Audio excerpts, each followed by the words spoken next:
U.S. President Joe Biden has finally made the long-delayed decision to allow Ukraine to use U.S.-made long-range weapons to attack targets in Russia. Will this give Ukraine a badly needed edge in its war for survival? I'm now joined by Robert Pszczel, Senior Fellow at the Center for Eastern Studies. Good evening, and thank you very much for joining us tonight. Good evening. Now, what will this green light by Washington, what will it do for Ukraine's capabilities and its ability to defend itself, presumably in the next 2 months before President-elect Donald Trump is sworn in? Well, there is no doubt that such a decision, which essentially involves lifting large part of the restriction on the use of the so-called ATACMS, longer range missiles in terms of what Ukraine had so far, what it has, and that's important because you need to strike at the Russian key points in order to prevent them from launching more and more effective offensives. So that will not so much, I think, giving an edge, that's too strong a word, certainly will not be a game changer. But like with many other elements of Ukrainian arsenal, which essentially Ukraine depends on its foreign partners, primarily in NATO, but not only, it will obviously help to, make up for the disproportion which Russia enjoys in Russia's favor. And certainly Russia is enjoying an excessive, if you like, disproportion when it comes to an ability to strike, the ability to launch offensive operations. So this would help. But the problem is we don't know exactly whether all the elements of the restrictions, meaning will Ukraine be able to hit other areas than just the Kursk province, which is what we keep hearing in the last hours or during the last day. So this is almost typical of the way that Ukrainians have to kind of endure various elements of foreign aid. Many capitals provided aid, but they usually provided later than anticipated. They provided with some restrictions, and they also, are not able to kind of provide sufficient numbers. And that is also another question to which we don't know the answer. How many the actual missiles come with that decision? How many missiles does Ukraine has, and how many are, let's say, on the way, because that will also depend, that will decide the effectiveness ratio of the potential use of those missile systems. Yes, and the decision by Washington also allows the UK and France to provide Storm Shadow missiles also for use in targets in Russia. So far, the UK government has also refused to comment for operational security. What do you think this does for Ukraine? Some people talk about Trump-proofing this decision by the Biden administration in the final days. Well, I hope, and this is, by the way, in itself, hope couched with a certain frustration, that it's just an example of certain imperfect communication strategy, because, we had, for it to be very precise, we had first came the news from France, essentially the source was Le Figaro newspaper, saying essentially that the Paris has given a green light for the use of the essentially British-French missile system, but which depends on U.S. inputs. Then that was kind of, walked back, and then in UK we had the educational minister saying that actually so far a green light has not been given. So this is important and not helpful, because part of the effectiveness is of this lifting of those restrictions lies in an ability to put Russia on the wrong footing. And and that just does not, that allows Kremlin to kind of say, well, there you are, this guy's afraid of our escalation fear tactics, which Russia, of course, has been employing. So one hopes that both London and Paris will essentially follow up in making clear that they have either given a green light, or at least, they will not suggest that they have not. And that's important in itself, because Ukraine needs also that kind of support. This is essential on the battlefield, particularly when dealing with Russia, which of course has no inhibitions, and it's relying on that sort of escalation fear rhetoric to kind of wait for the U.S. administration to come into power, and then perhaps indeed put more restrictions, or even reduce or hamper the assistance that U.S. As a leader of the Western Alliance has been providing.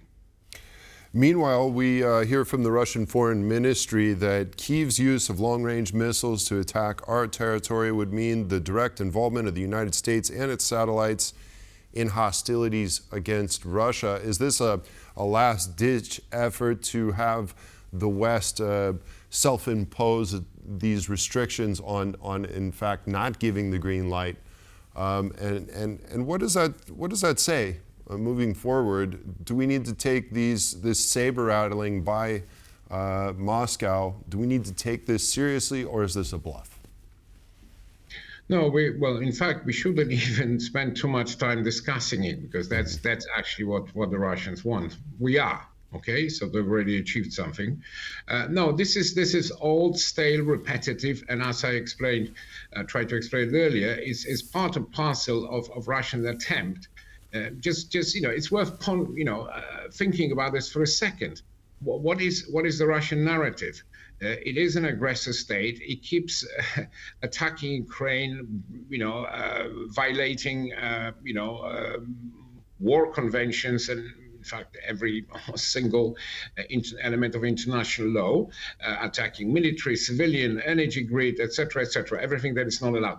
And then it says, well, if you provide the victim with more capabilities to defend itself, then somehow you're provoking us. This is nonsensical, and it should be ignored. It should be essentially act as an encouragement for the West and all the countries supporting Ukraine to provide more and faster, because in itself, this kind of disinformation propaganda narrative is showing that Kremlin is actually afraid of those supplies, and many more to come. So that means it's exactly what we should be doing, and we should not pay attention to this very old and repetitive narrative, because it's just a pack of lies. That's all.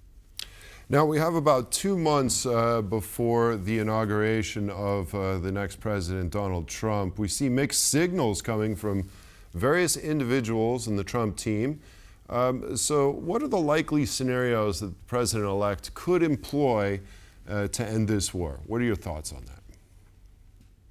Well, I'm not sure the signals are that mixed. I mean, I think there is a lack of clarity on some of the elements of what is clear. What it is, I think, clear what the president-elect and many members of his team want, which is, as they put it, to kind of stop this war. And the path, in general terms, that they seem to be ready and want to take is to kind of force, yes, that's the word, to force Ukraine into negotiation with Russia. The problem with this is simply that, first of all, Russia and Putin, we've heard it from numerous high-ranking officials, for example, Minister Lavrov, we had it from Medvedev, we had it from Peskov, the mouthpiece of Putin, essentially saying that the Russians are not interested in any kind of, quasi-rational form of restraint of some kind of negotiation. No, they just want a total capitulation of Ukraine, and their goals have not changed. They want to destroy Ukraine. So I think that's the first thing that the Trump administration, once it sort of outlines some elements more precisely of the plan, the peace plan, so called, well, it will kind of come across Moscow, which is not actually interested in the peace plan. It already rejected some proposals from Turkey, for example, and of course it leaves a question: how will Ukraine behave? Because at some point, there are various lines that Ukraine, even when put in an extremely difficult situation, and of course, stopping US aid would indeed be that situation. Well, it does not really have anywhere to go, because we know what capitulation would mean. Would mean destruction, mass crimes, extermination, de facto of Ukrainians. This is the difficulty. So I think we need to hear more from the Trump administration, but the direction what they would like to achieve is the end of the war, the end of U.S. kind of spending money is clear. But on the other end of the scale is the fact that U.S. also, I think, and President Trump himself, President-elect, he does not want to lose or be shown to be a loser in this confrontation. So I think we'll see various interesting developments on that score. And finally, just before we go, we've got about a minute and a half left. Turkish President Erdogan is pitching his own peace plan for Ukraine to the G20 members in Rio de Janeiro, calling for a DMZ in eastern Ukraine and a delay on NATO membership for 10 years, among others. What are your thoughts generally on this proposal by President Erdogan? Well, again, I've just said, the first reactions from Russians specifically to the plan was that they don't know the details, even though I think the Turkish colleagues have kind of spoken about us in public. So I think this is exactly the game that the Russians will play. And then Ukrainians themselves, I think they already mentioned what they think of some kind of a freeze of the situation of frontline without any concrete security guarantees. So I'm not sure if this particular plan has much kind of utility, but of course we'll see. There are various people discussing, and G20 is taking place, unfortunately, with some form of Russian participation, of course. Okay, well, it seems time will soon tell which direction we're actually headed. Robert Pszczel, Senior Fellow at Center for Eastern Studies, thank you very much for joining us. My pleasure.